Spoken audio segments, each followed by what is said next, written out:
Hi friends, ഇന്നത്തെ എൻ്റെ video ഒരു ഇടുക്കി വൺ ഡേ ട്രിപ്പാണ്. ഒല്ലൂർ സബ് സ്റ്റേഷനിലെ ടീം അംഗങ്ങളുടെ കൂടെയുള്ള ഈ യാത്ര അടിപൊളിയായിരുന്നു. ഞങ്ങളുടെ ഈ സംഘത്തിൽ 22 പേരുണ്ടായിരുന്നു. ഞങ്ങൾ 5:30 പോകുമെന്ന് പറഞ്ഞെങ്കിലും 6 മണിയോട് കൂടിയിട്ടാണ് തൃശ്ശൂരിൽ നിന്ന് പുറപ്പെട്ടത്. യാത്ര തുടങ്ങിയപ്പോൾ ബസ്സിനകത്തൊരു അനക്കൊന്നും ഉണ്ടായിരുന്നില്ല. പക്ഷേ പാട്ട് വെച്ചപ്പോൾ പിന്നെ ഡാൻസും പാട്ടൊക്കെ ആയിട്ട് എല്ലാവരും ഉഷാറായി. നമ്മുടെ ഈ യാത്രയെ ഉഷാറാക്കിയ കൊച്ചുമിടുക്കിക്കും അമ്മയ്ക്കും അഭിനന്ദനങ്ങൾ. അങ്ങനെ വണ്ടി കോതമംഗലത്ത് എത്തിയപ്പോൾ ഞങ്ങൾ അവിടെയുള്ള നല്ല ഉടുപ്പി റെസ്റ്റോറൻറ്റിൽ നിന്ന് ബ്രേക്ക്ഫാസ്റ്റൊക്കെ കഴിച്ച് വീണ്ടും ഇടുക്കി ഡാം കാണാനുള്ള യാത്ര പുറപ്പെട്ടു. നമ്മുടെ കണ്ണിനും മനസ്സിനും കുളിർമയാകുന്ന നല്ല നല്ല കാഴ്ചകളാണ് ഈ യാത്രയിൽ നിന്ന് നമുക്ക് കിട്ടിയത് കേട്ടോ. അങ്ങനെ ഇടുക്കി ഡാമിലെത്തി ഡാമിൻ്റെ എല്ലാ സൗന്ദര്യവും ഞങ്ങൾ ആസ്വദിച്ചു. പക്ഷേ അത് മൊബൈലിലോ ക്യാമറയിലോ പകർത്താൻ അവിടെ അനുവാദമില്ലാത്തതുകൊണ്ട് ഞങ്ങൾ പുറത്ത് കടന്നതിന് ശേഷം കുറച്ച് ഫോട്ടോസും വീഡിയോസൊക്കെ എടുത്ത് വീണ്ടും കാൽവരി കുന്നിലേക്ക് ഞങ്ങൾ യാത്ര പുറപ്പെട്ടു. ഇടുക്കിയിലെ ചെറുതോണിയിലാണ് കേരളത്തിൻ്റെ സ്വർഗമെന്നറിയപ്പെടുന്ന ഈ കാൽവരി കുന്ന് സ്ഥിതി ചെയ്യുന്നത്. വിശാലമായ കാർ പാർക്കിങ്ങും ക്യാൻറ്റീനും ഒക്കെ ഇവിടെ ഉണ്ട് കേട്ടോ. ഒരാൾക്ക് 20 രൂപയാണ് ഫീസ് ഈടാക്കുന്നത്. ഈ കാൽവരിക്കുന്നിൻ്റെ ഒരു ഭാഗം തീർത്ഥാടന കേന്ദ്രമാണ്. ഈ കാൽവരിക്കുന്ന് ഈ ഇടുക്കിയുടെ തന്നെ ഒരു പർദീസ് കൂടിയാണ്. ഇവിടെ വരുന്നവർ ഏറ്റവും കൂടുതൽ സന്ദർശിക്കുന്ന സ്ഥലം കൂടിയാണ് ഈ കാൽവരി മൗണ്ട്. ഇത് നമ്മൾ കാണാൻ പോകുന്നത് ഇടുക്കി ഡാമിൻ്റെ റിസർവയറാണ് കേട്ടോ. അത് ഈ കാണുന്ന നീല ജലാശയങ്ങൾ നമ്മളെ എത്ര കണ്ടാലും നമുക്ക് മതി വരില്ല.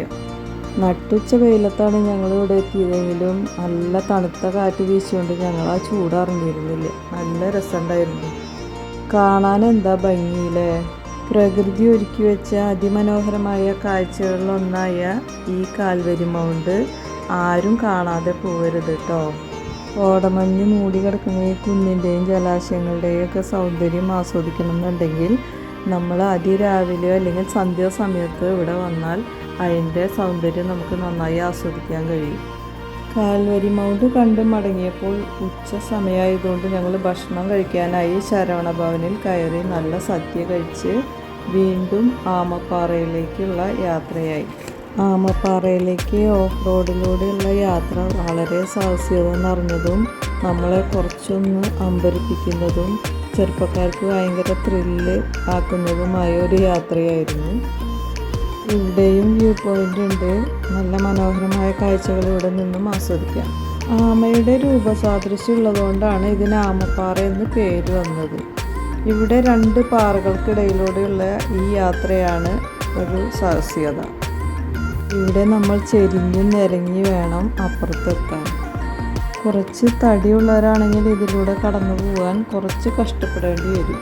ഇനി അടുത്ത അഡ്വഞ്ചർ എന്ന് പറഞ്ഞാൽ ഈ ആമപ്പാറയുടെ അടിയിലൂടെയുള്ള യാത്രയാണ് കേട്ടോ.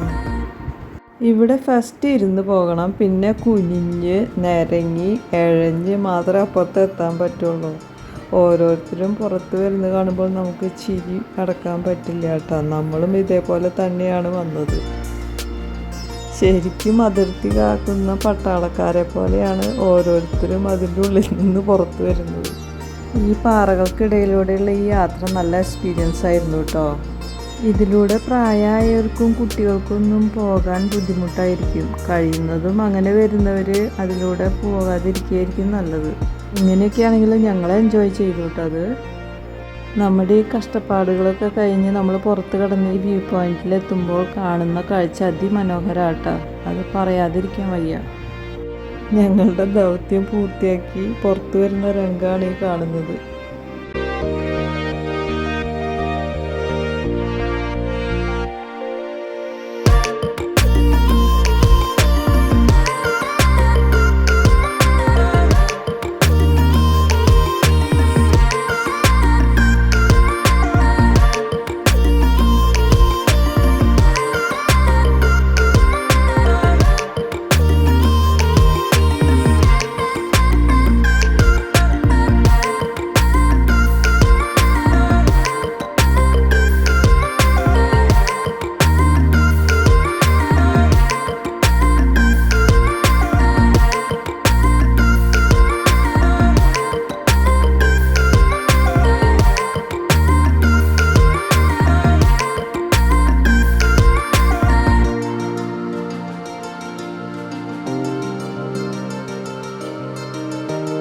ആമപ്പാറയിൽ നിന്ന് കാഴ്ചകളൊക്കെ കണ്ടതിന് ശേഷം കുറച്ച് ഫോട്ടോസും വീഡിയോസൊക്കെ എടുത്ത് പിന്നീട് അടുത്ത പോയിൻ്റായ സൂയിസൈഡ് പോയിന്റിലേക്ക് ഞങ്ങൾ യാത്ര ചെയ്തു.